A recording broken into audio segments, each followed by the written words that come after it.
I came to San Miguel de Allende because I heard it was the most beautiful city in Mexico, and I think I probably agree. It's a UNESCO World Heritage Site, famed for its Spanish colonial architecture, cobblestone streets and sidewalks, vibrant art scene, and really great food.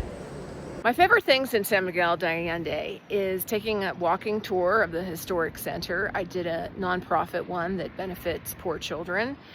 I also just really enjoyed wandering the streets and going to the market. My favorite museum in San Miguel de Allende was the Toy Museum, which really probably should be called the Folk Art Museum.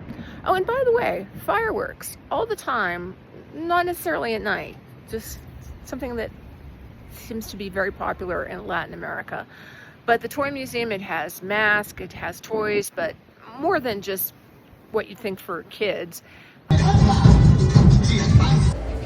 The Dia de los Locos parade in June has gotten so big that I was able to catch an earlier version of it the weekend before. They're trying to spread it out a little bit more. Instead of an Airbnb, I decided to stay in a hotel where I have this lovely rooftop terrace and my breakfast and a great view. The only thing is, I'm really close to the main church. The downside of staying close to town is if you're anywhere near the church, the chimes go off every quarter hour, and the idea is that it's driving the devil away. So yes, at 3 a.m. in the morning, you will hear these chimes. There are many beautiful rooftop terraces you can eat from. I was even able to eat my breakfast from my hotel terrace. San Miguel is quite safe for a solo female traveler. English is widely spoken, and if I have any complaints, it's that it's a little bit too touristy. You go out to eat and you hear English spoken around you rather than Spanish.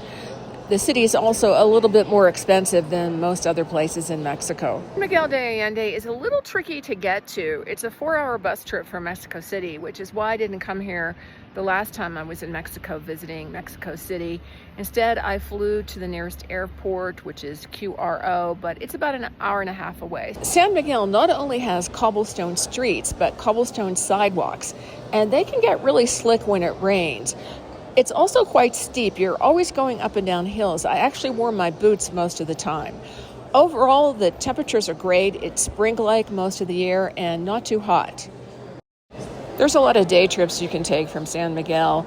Just a 20-minute Uber ride away, about $11, is the Sanctuary of Jesus of Nazareth. It's been called the Sistine Chapel of Mexico. A local artist spent 30 years painting the interior, and it's also important in Mexico's struggle for independence. A longer day trip is Guanajuato, which is another UNESCO World Heritage Site. It's more of a university town, so things are a lot cheaper than San Miguel. My favorite spot there was the Diego Rivera Museum. He was actually born in the town, and there's many of his paintings. And it has the most beautiful mirador or lookout viewpoint. You can see these colorful historic houses, many of which don't even have direct access to roads, so people have to climb up very steep stairs just to get to their homes.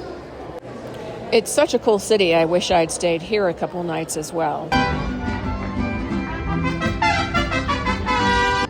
But you can just stay in San Miguel. Every night, the main plaza comes to life with musicians strolling around and the church lit up.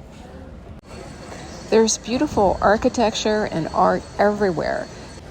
Don't miss the Peaceful Cultural Center, a former convent with a fabulous unfinished masterwork by one of Mexico's best muralists.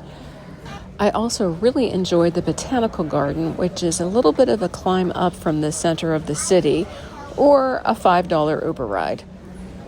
So bring your boots or good walking shoes and enjoy the fairy tale town of San Miguel de Allende.